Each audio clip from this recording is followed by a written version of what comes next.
প্রাচীন দিনাজপুরের দক্ষিণে এক বিশাল সমৃদ্ধশালী রাজ্য মণিকণ্টকপুর। চারিদিকে সবুজের সমাহার আর প্রাণবন্ততায় ভরা একটি রাজ্য, যেখানে অশান্তির বিন্দুমাত্র ছায়া নেই। এই রাজ্যের রাজা প্রতাপাদিত্য, যেমন ঐতিহ্যপূর্ণ চেহারা তেমনি তার গাম্ভীর্যপূর্ণ ব্যক্তিত্ব। দৃশ্যমান ব্যক্তিত্ব হওয়ার কারণে রাজকার্যেও তিনি পারদর্শী ছিলেন। মণিকণ্টকপুর রাজ্যের রানী মণিমালা, যেমন তার রূপ তেমনি তার লক্ষ্মীশ্রী ভাব সমস্ত রাজমহলটাকে সারাক্ষণ উজ্জ্বল করে রাখে। রূপ ঐশ্বর্য প্রতিপত্তি থাকা সত্ত্বেও রানীর মনে একটুও শান্তি ছিল না। বিবাহের 12 বছর হয়ে যাওয়ার পরেও এখনো পর্যন্ত সন্তান সুখ দিতে পারেনি রাজাকে। এ বিষয়ে রাজা প্রতাপাদিত্য কখনোই রানীকে দোষারোপ করেননি, বরং প্রয়োজনের তুলনায় অনেক বেশি ভালোবাসা দিতেন রানীকে, যাতে রানী কোনোভাবেই এ বিষয়ে কষ্ট না পায়। তারও বছর দুয়েক পর রাজবদ্যীদের পরামর্শে শুক্লপক্ষের পঞ্চমী তিথিতে রাজা প্রতাপাদিত্যের রাজসংসার আলো করে জন্ম নিল এক ফুটফুটে রাজকন্যা। যেমন কোমল চেহারা তেমনি তার স্নিগ্ধ দুটি চোখ। রাজা প্রতাপাদিত্য, তার নাম দিলেন চন্দ্রমালা। দেখতে দেখতে রাজকুমারী 16 বছরে পা দিল। বয়সের সাথে সাথে তার সৌন্দর্যেরও প্রস্ফুটন ঘটেছে। বছর 16 রাজকন্যা চন্দ্রমালা বেশ প্রাণবন্ত, হাসিখুশি, শিশুসুলভ মনোভাবের জন্য সবসময় খেলাধুলা গল্পগুজবে মত্ত থাকে সে। সুযোগ পেলে রাজবাড়ির পুষ্করিণীর পাশে কিছুটা সময় কাটিয়ে আসেন। এভাবেই কেটে গেল বেশ কিছু বছর। হাসি মজা আনন্দয় ভরপুর হয়ে উঠল মণিকণ্টকপুর। রাজামশাই রাজকুমারীর 16তম জন্মদিনটি খুব ঘটা করে উদযাপন করার সিদ্ধান্ত নিলেন। রাজা প্রতাপাদিত্য একদিন রাজসভায় রাজকন্যার জন্মদিনের বিষয়ে আলোচনা করতে থাকেন। দেখো মন্ত্রী, আগামী শুক্লপক্ষেই তো রাজকুমারীর 16তম জন্মদিন।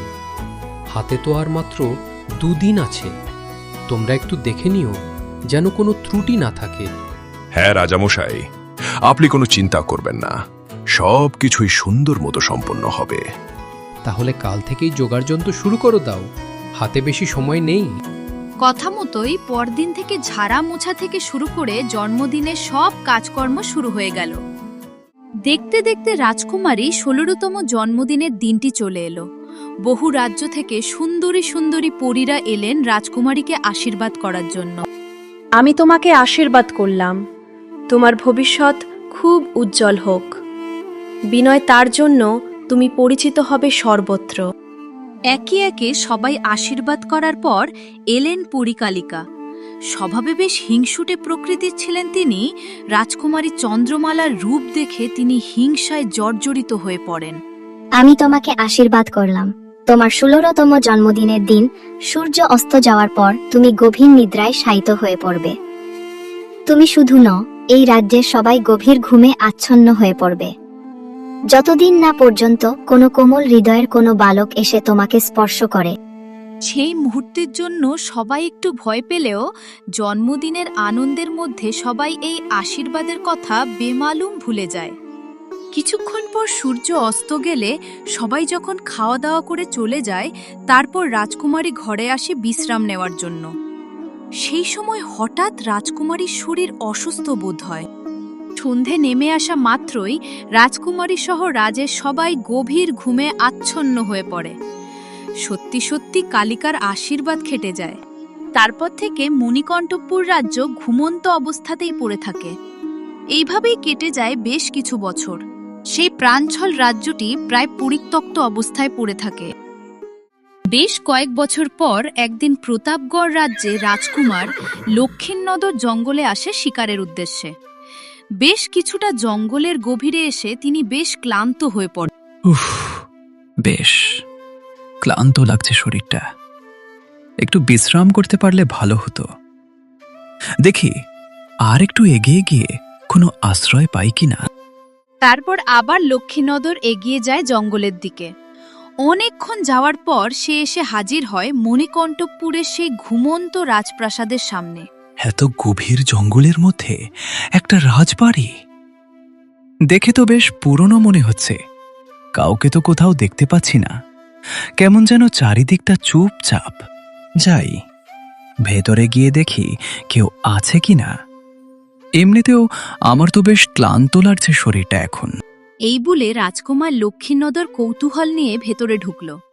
ভেতরে গিয়ে দেখে চারিদিকটা কেমন যেন অন্ধকার, শুনশান, সবাই যেন গভীর ঘুমে আচ্ছন্ন।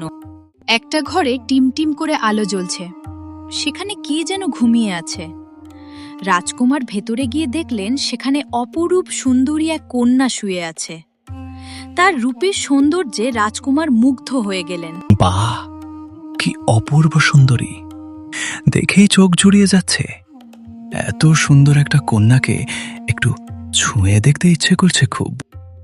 এই বলে যেই রাজকুমার রাজকন্যার কাছে গিয়ে তাকে ছুঁয়েছেন, অমনি রাজকুমারীর ঘুম ভেঙে গেল। কে তুমি সুদর্শন? এখানে কিভাবে এলেন? আমি পাশের রাজ্যের রাজকুমার লক্ষিন্দর। শিকারের উদ্দেশ্যে বেরিয়ে এখানে এসে পড়েছি, আর এসে তোমাকে দেখেই তোমাকে ভালোবেসে ফেলেছি। কিন্তু তুমি এভাবে ঘুমিয়েছিলে কেন? নিয়তির পরিহাস।